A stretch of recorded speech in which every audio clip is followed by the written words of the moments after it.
It's the end of the last ice age.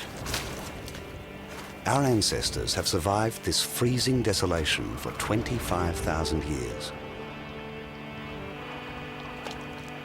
They are hunter-gatherers. They travel light, their children with them, one meal away from starvation.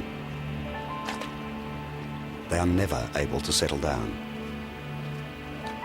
But these nomads are about to change the world. Their Stone Age revolution will make our civilization possible. They will set humanity on the long journey to the modern world.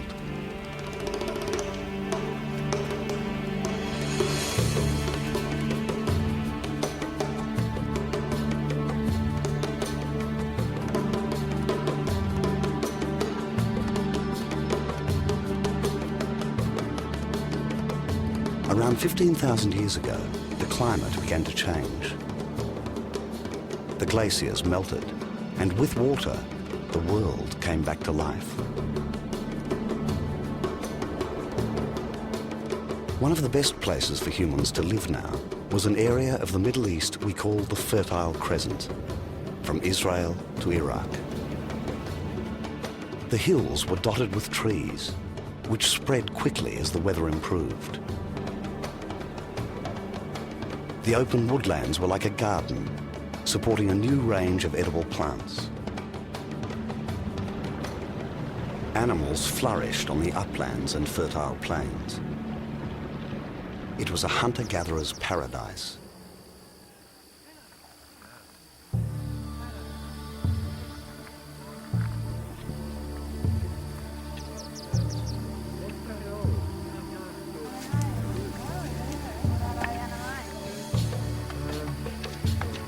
It was here the travelling bands found something completely new, which would change humanity forever.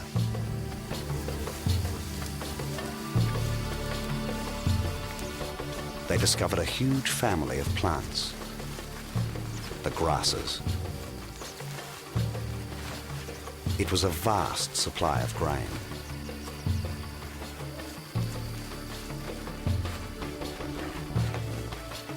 This was the spark which would make human progress possible.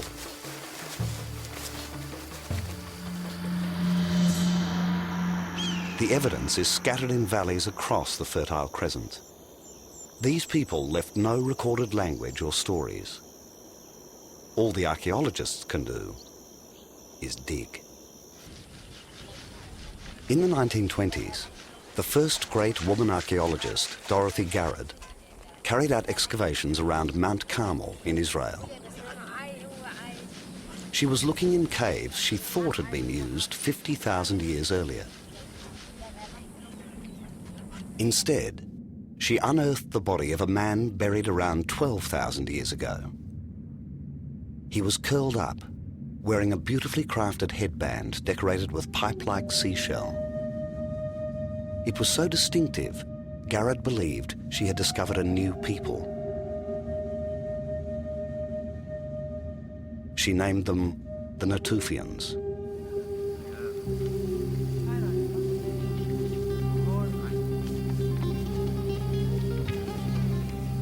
As she kept digging, she found something researchers had never seen before. It was a tool with a bone handle. It held a line of sharp flint blades.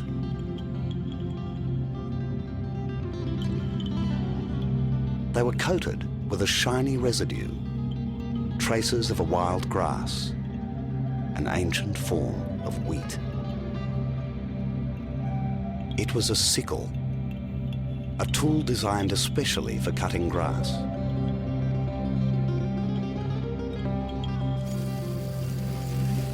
So Dorothy Garrod knew the Natufians were collecting the new grass foods in large quantities.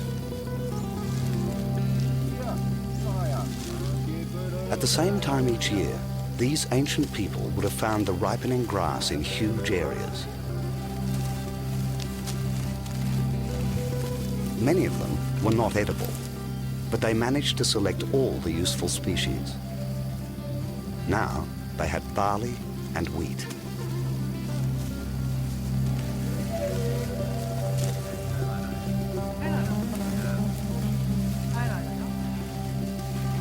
But they were travelers, working together in small family groups.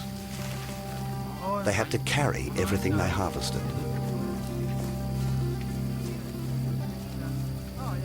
This burden would ultimately change their way of life.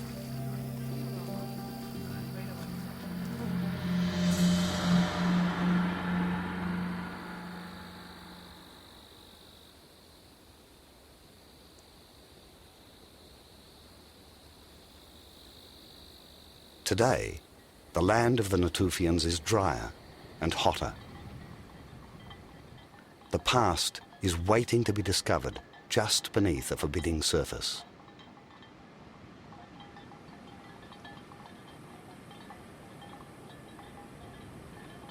Here, at Wadi Hamma, in northern Jordan, the Natufians left minute traces of their lives. Archaeologist Philip Edwards has found evidence that these nomads had everything they needed in one place. They're well placed here. They're on water and they are positioned between the lowlands of the Jordan Valley and the uplands of the Mediterranean hills behind. In fact, the Jordan Valley, when the Natufian people were here, was filled by a lake, Lake Lazan, which extended right up and right past the scene here. And looking over that, we would see, if it was a clearer day, Mount Carmel peeping out on the coast, the site where the Natufian was discovered originally by Dorothy Garrod.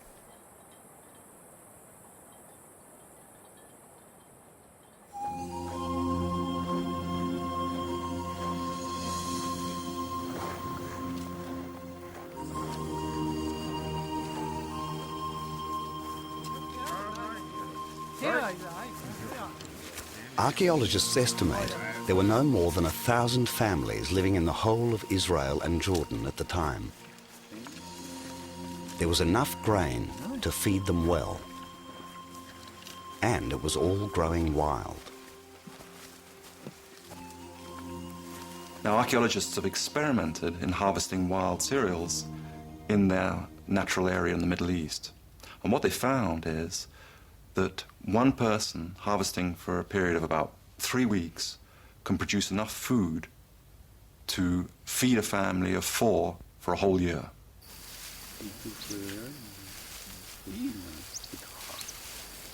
These ancient grasses are the forerunners of modern crops. The grains discovered by the Natufians still feed more than half the world's population today. Of all the things they ate, grain was unique in one vital way. It did not decay. Keep it dry, and it lasts for decades.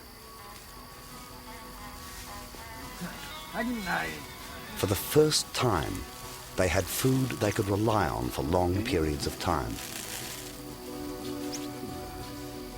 Now, they needed to store their grain. There was a reason to stay in one place.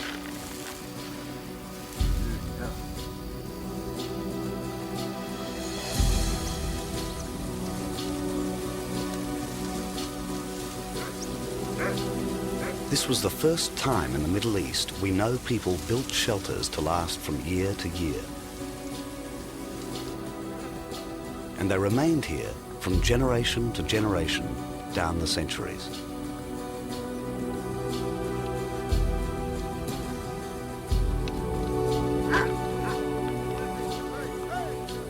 They chose their sites carefully. Many had low stone walls. Their remains can be found all through the region. The Natufians, in time of plenty, established their villages or small villages, hamlets, where they had a series of pit houses, which required some energy expenditure. They had to dig into the ground, build walls that sometimes up to 1 meter high, and then create some sort of a cover with brush. They were not large, but the community itself was not large and estimated to be between 25 to 50 people. Inside, each hut had its own hearth, where food was cooked on hot stones. On the floor, they left the fragments that today provide clues to their daily life. Pieces of flint,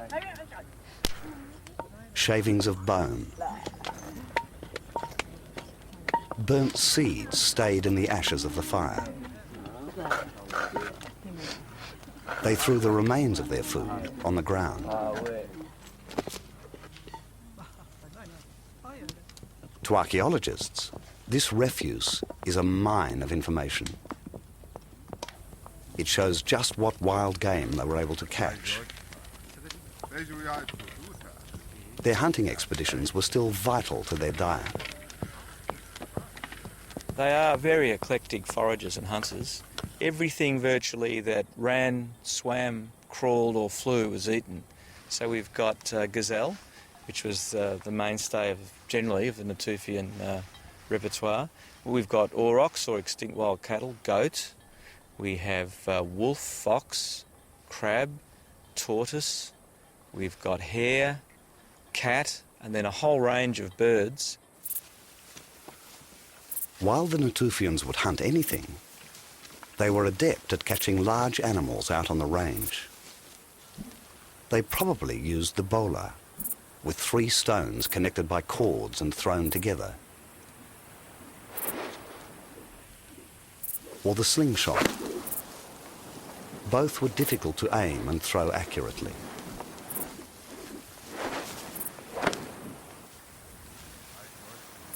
They moved to the rhythm of the seasons and roamed for weeks at a time. Despite a hard life, they seem to have been physically fit. They lived well, their teeth were good. They were often ground down a lot, and that was because of the amount of basalt ground, stone ground flour and other foods they were probably eating. They tended to have, like a lot of hunter-gatherers, a very physical lifestyle with signs of healed fractures, and this shows up in their skeleton. Hunting was a dangerous way of life. They were vulnerable to injury, and their weapons were fragile. Their campsites show they worked constantly on repairs and making new tools. Like all Stone Age people, they relied on flint.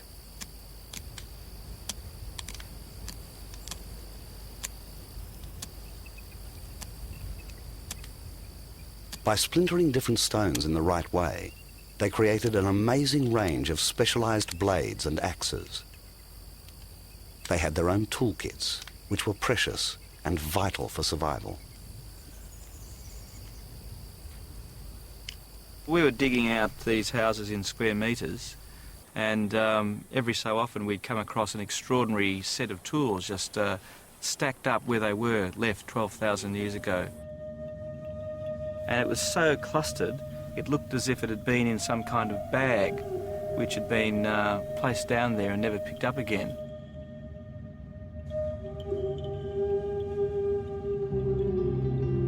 In the bag were 7 smooth, round river stones, almost certainly for use in a slingshot. A piece of flint, and struck from it, a group of small spear blades called lunets. Some gazelle toe bones, raw materials for more tools and artworks. And a sickle, its handle made from antler horn, fitted with rose-colored flint. Here, the Natufian hunter takes technology one step further. This sickle's double-bladed for added efficiency.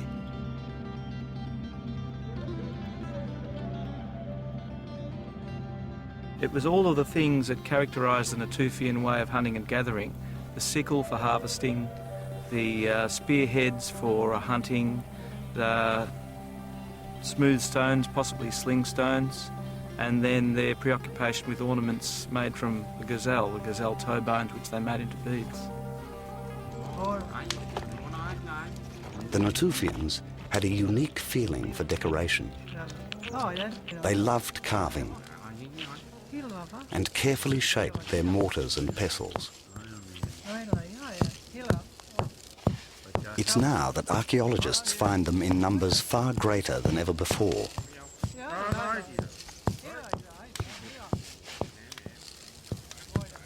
They may have traded their carvings for the hard mortar stone. These have had to be made out of a single large block of basalt. You can see the shape, almost perfectly circular, lovely beveled rims, beautiful footed stands, and even thicknesses of the vessels all the way through. There's been many hours of careful work put into producing these things, and doing so to, once again, a high aesthetic standard that goes perhaps beyond the immediate needs of a piece of rock to pound a pestle into to grind up seeds.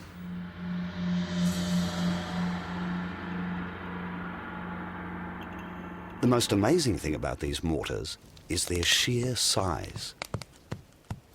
They were far too heavy to carry around.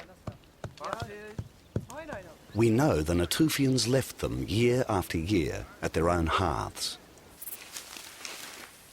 They are beginning to settle down near their own food supply. These early varieties of grain did not allow them to turn the flour into bread. Instead, a coarse biscuit combined different grains.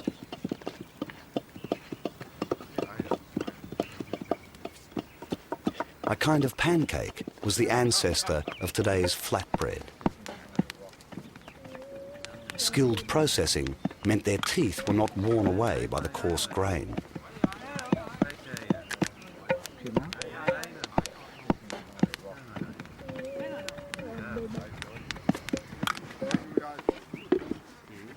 They seem to have been clever about storage, although all the evidence has decayed.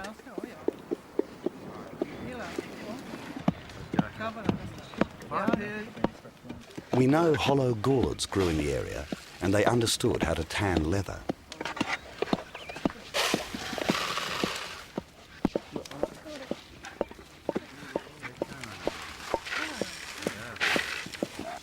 The stored food must have been a treasure. It was a chance to share and celebrate and keep the clan together. It meant they could plan ahead and rely on the future. But stored grain was not enough to guarantee survival. The Natufians needed to combine their grain with seasonal foods like berries and nuts.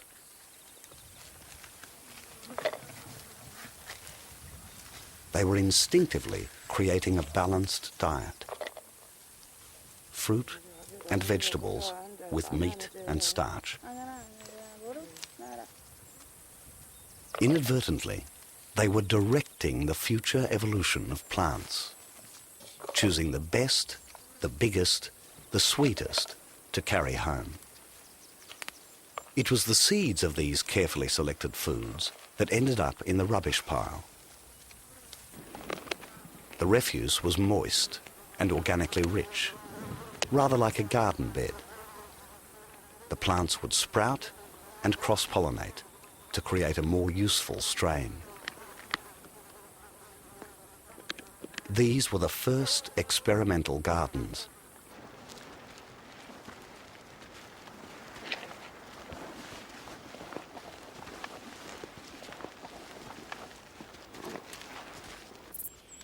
The Natufians were on the move all the time. In many ways, they had the best of the settled and the nomadic.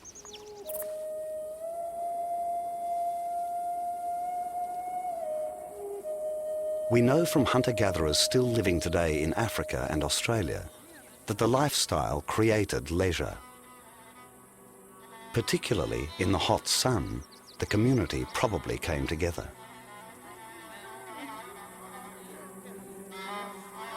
Archaeologists guess it was an intensely shared world based on giving rather than individual wealth. We know nothing about their social structure. In modern hunter-gatherers, this is often extremely complex, regulating small groups that relied on each other with almost no privacy.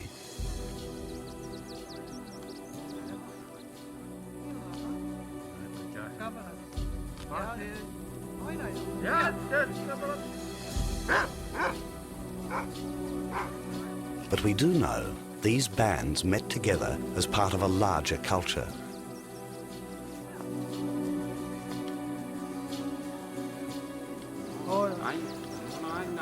They traded or shared prized materials, which helped to maintain a network of extended kin.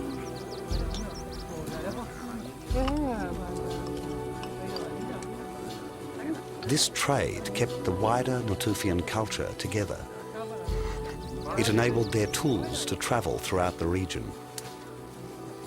They were experimenting with the beginnings of commerce. What's more, they swapped ideas, new tools, new decorations, and foods. But these meetings between clans had an even more fundamental purpose. Biological survival demanded they bring back new blood to the settlement.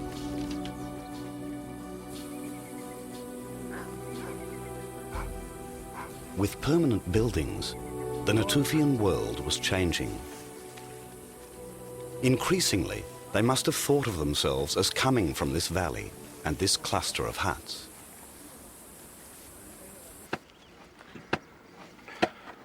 Their rituals and beliefs are gone, with hardly a trace of evidence. But we know they had a ceremony which linked the death of someone special to their home.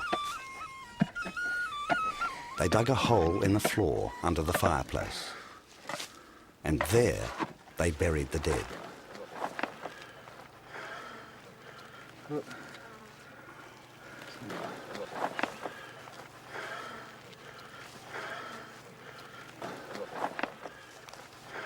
They made it a sacred place.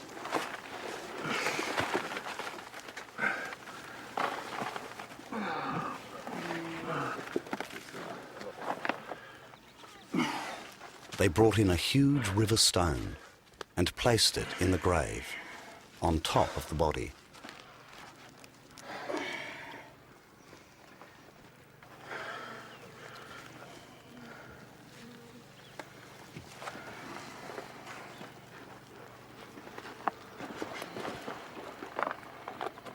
The grieving family added the kind of objects found in so many graves, the poignant treasures of daily life. These graves are found across the Natufian world. The dead are all less than 50 years old, and they died of injuries. Our young person had suffered a number of injuries in his life, some of which he'd got over, some of which he finally couldn't. And they included this massive bone growth on the middle of the tibia or main lower leg bone, which had come about because of a huge tear in the muscle that attaches to the foot.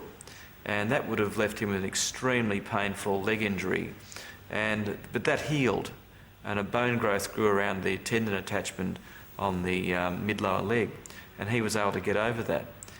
He also suffered a number of fractures to the skull, one which appears to have healed, one which didn't, which is probably what killed him.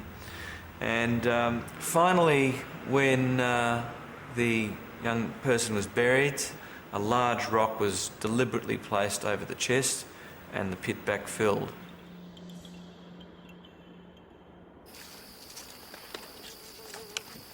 With the dead buried under the foundations, the huts took on a new meaning. They repaired them regularly. In these safe places, individual possessions could be secure. Here, people could make and keep ornaments and other personal possessions. They made beautiful necklaces of shell and carved teeth.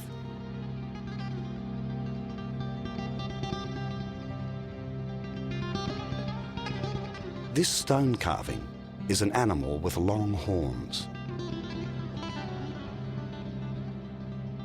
A small human figure made with a sense of humor.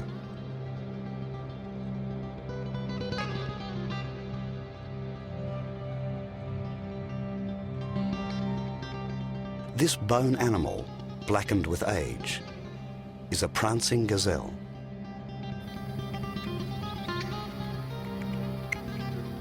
The Natufian way of life continued for 2,500 years. Then suddenly, in less than 10 years, it all came to an end. The glaciers returned to Europe, trapping the Earth's fresh water in ice. The rest of the world became colder and drier. Scientists call this short ice age the Younger Dryas.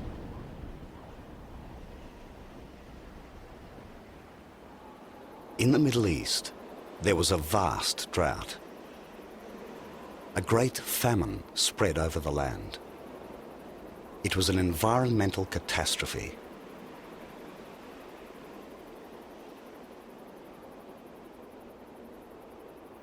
In this period, the Younger Dryas, which is cold and dry, the Natufian were forced to make a change.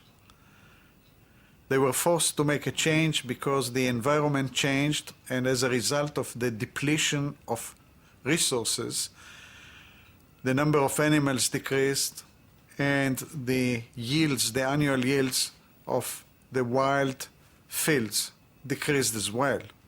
Under these circumstances, you have to change. The Natufians were forced to abandon their settlements forever.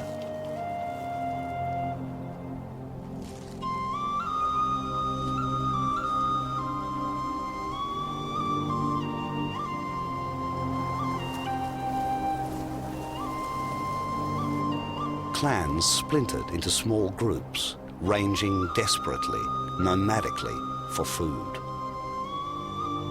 Many perished.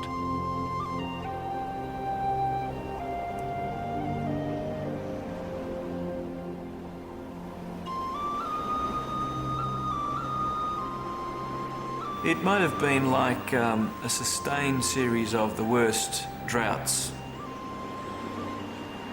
The wild plant foods that these people relied upon just really weren't there anymore, and that it may have forced people back into a more mobile way of life, whereby they had to shift with the resources.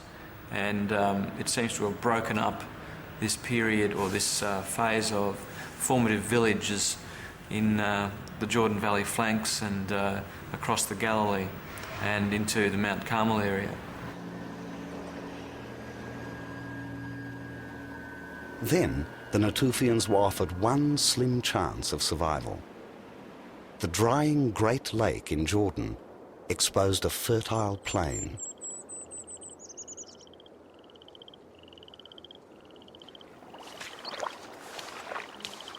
It was here, on the shores of today's Lake Galilee, that a few Natufian refugees attempted to survive. Water, high in the hills, fed just a handful of natural springs that kept this new land moist and fertile.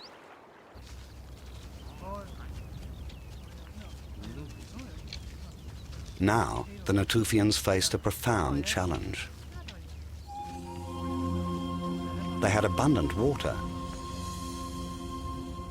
but these oases were very different from the rangelands and spaces they knew.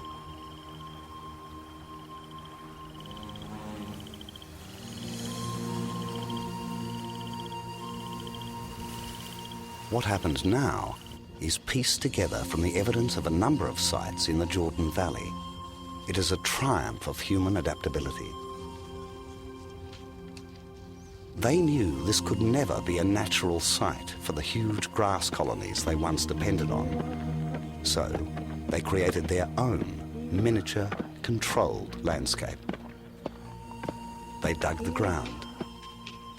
They took their own precious food stocks and sacrificed them for the future. This simple act was the beginning of a new way of life. It would ultimately transform the face of the earth. They were the world's first farmers.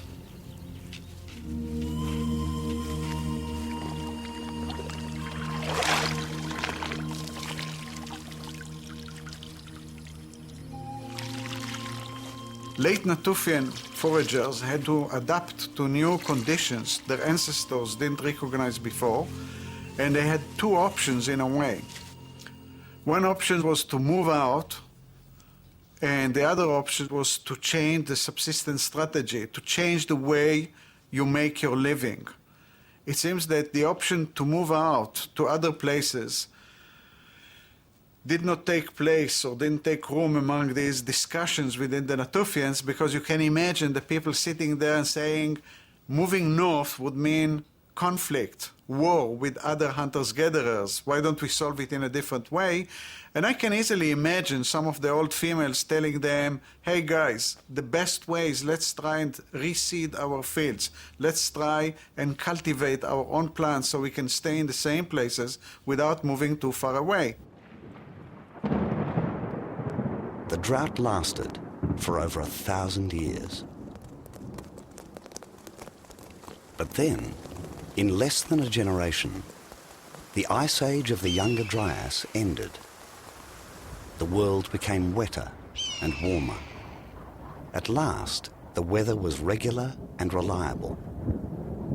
Now it was perfect for farming.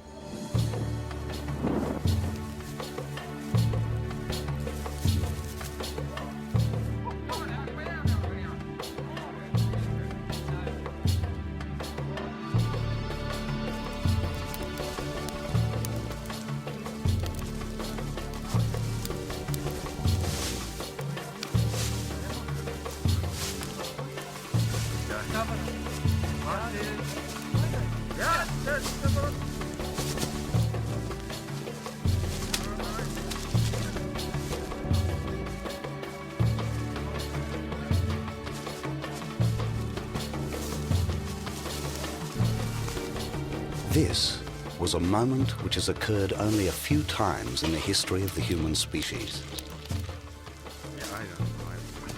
These farmers invented a whole new way of life.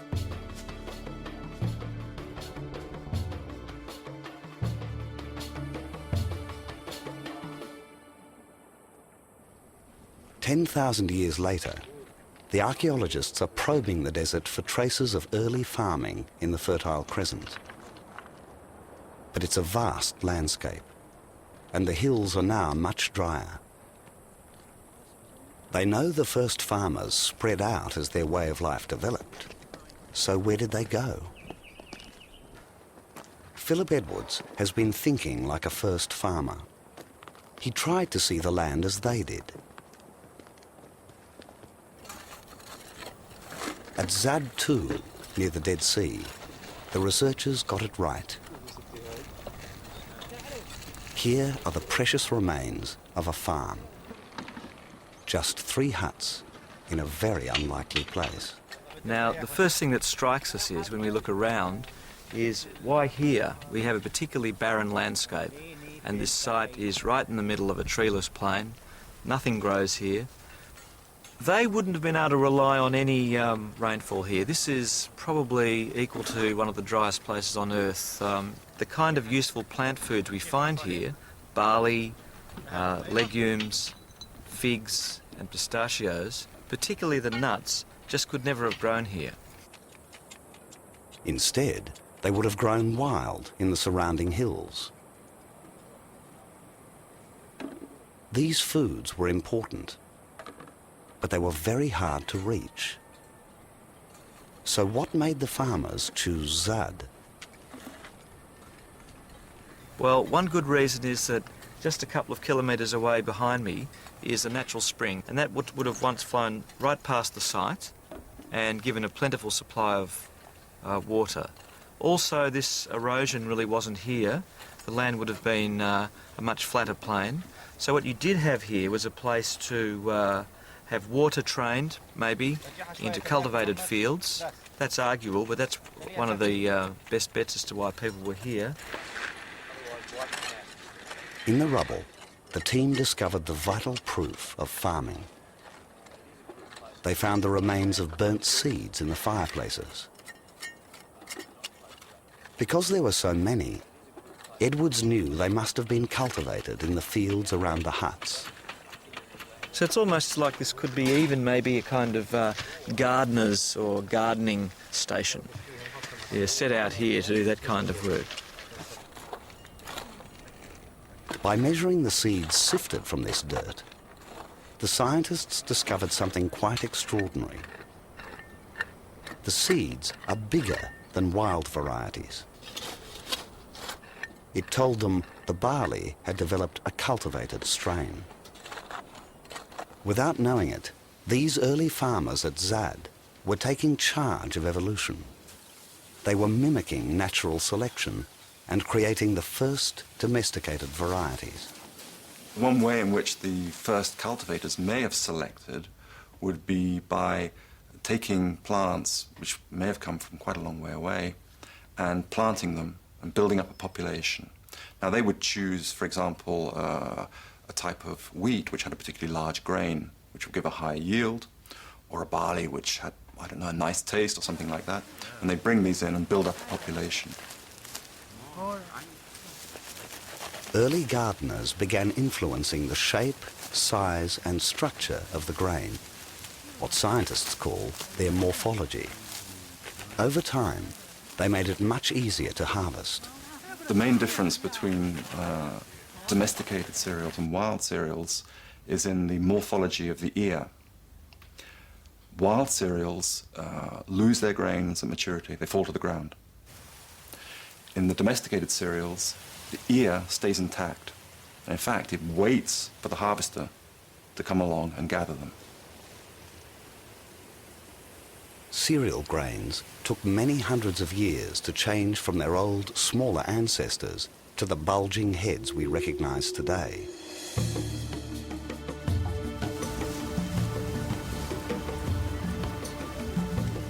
Now the cereals were so much more productive. But there was a downside. Crops had become a very serious and time-consuming business.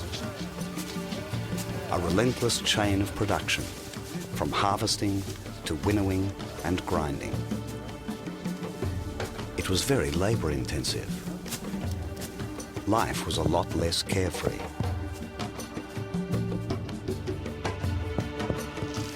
Storage had become a large enterprise. In fact, these farmers were the first to build specialized granaries. This new farming lifestyle came at a cost.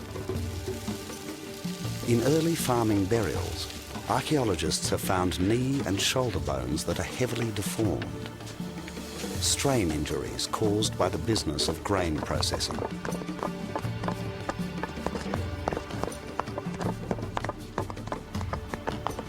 These people no longer had the time to make the beautiful mortars of the Natufians. Instead, they used practical workhorse tools to process large volumes of grain.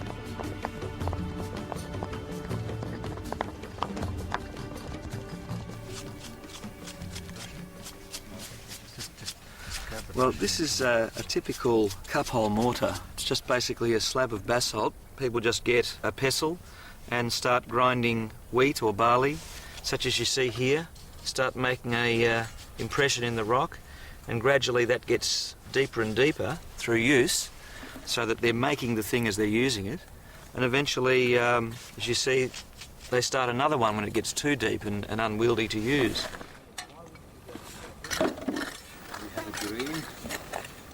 Stone Age archaeology requires sharp eyes to pick the difference between dusty rocks and ancient artifacts. Farmers needed an even larger kit of specialized tools, each carefully shaped in stone. This is a small pick, and this is an axe, for example. And this is small adze. This is a large size axe. As you can see, they vary their shape and size. And this is on limestone, axe on limestone. These are flint. The first farmers still relied on hunting. The country around Zad was arid, and game was becoming scarce.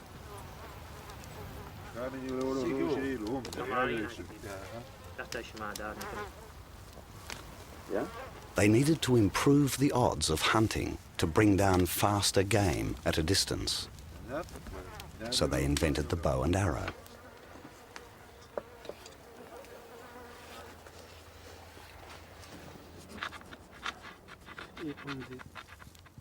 Perhaps they used it in human conflict, but there's not enough evidence to tell.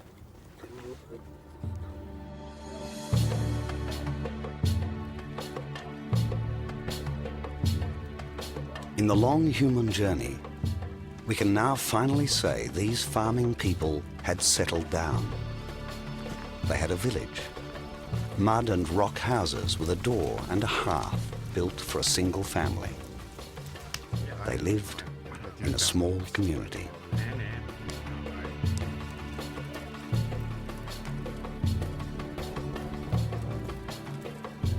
These are the remains of the first proper houses we find anywhere in the world. Here we have what is probably going to be the entrance to this big teardrop-shaped house. The walls are more or less continuous all the way around, and yet here we have a clear break. So this may be where people came in. Now this hearth here is an arrangement of stones which, as you can see, have been mortared in place. Now we've dug through the upper phase, but when we found it, as it still partly exists in the upper floor, it was really mortared over all round. It's clearly been set on the lower floor and been used through successive build-up of floors. But they're large houses. This is 6 metres in its major axis, and it's beautifully made with limestone mortared into place with some kind of local lime mortar. They treated these huts as homes. Each year they burnt the roofs to get rid of the bugs. The floors were levelled and remade. Like their Natufian forebears, they buried their dead under the floor.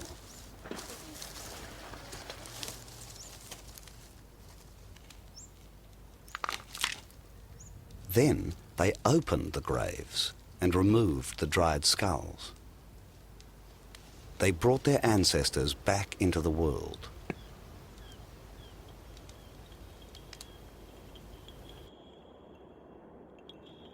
The skull remained undisturbed in this position until it was excavated by the team at Zad.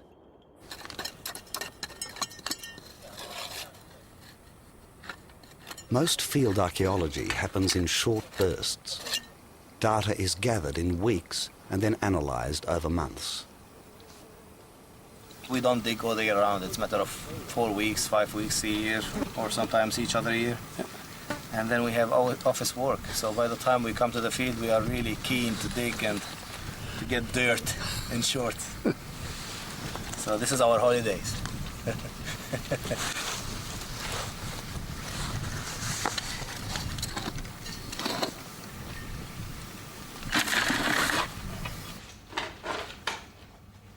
Each broken fragment and its location tells a story. The stones sometimes reveal something extraordinary. Inscribed drawings or pictographs. The scratched lines mark a quantity. This may be the first known record of a number. The biggest change created by farming is more children. a family could now feed lots of babies. After all, many hands make light work.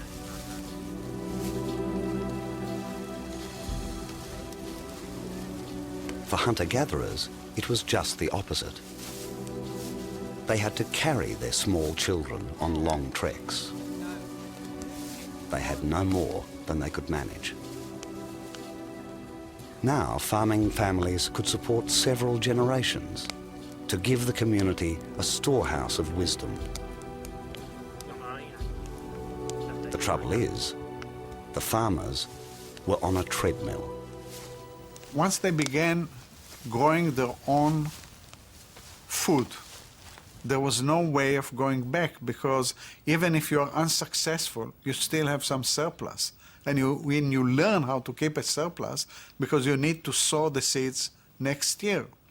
So basically, you cannot stop farming. You can erase some of farming lands when you have a series of droughts and people will migrate to another place.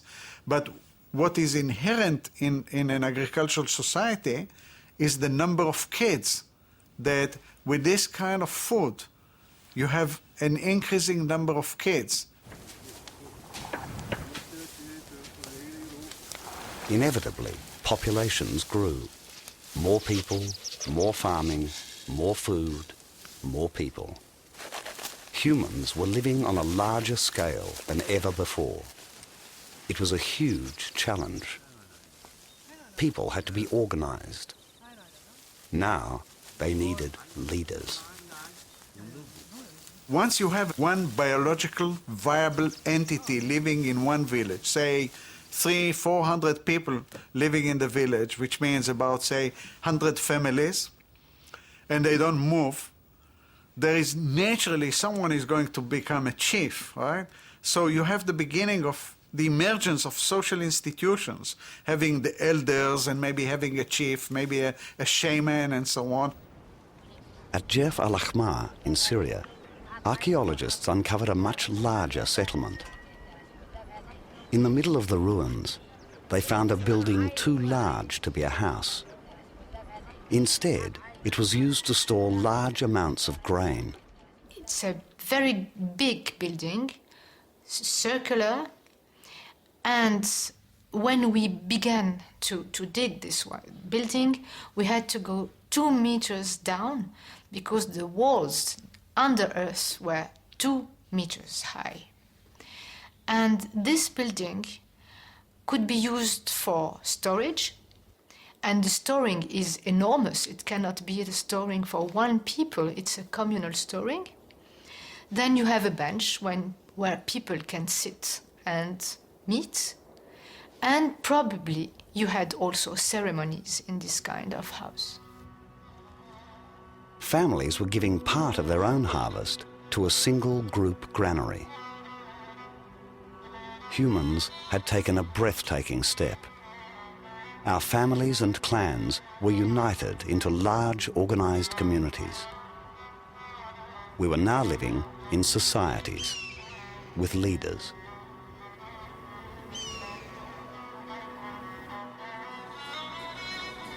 Far away to the north, another continent remained virtually unknown and unchanged by its human inhabitants. Across the vast expanse of Europe 9,000 years ago, a great forest stretched from the Black Sea to the coast of Brittany.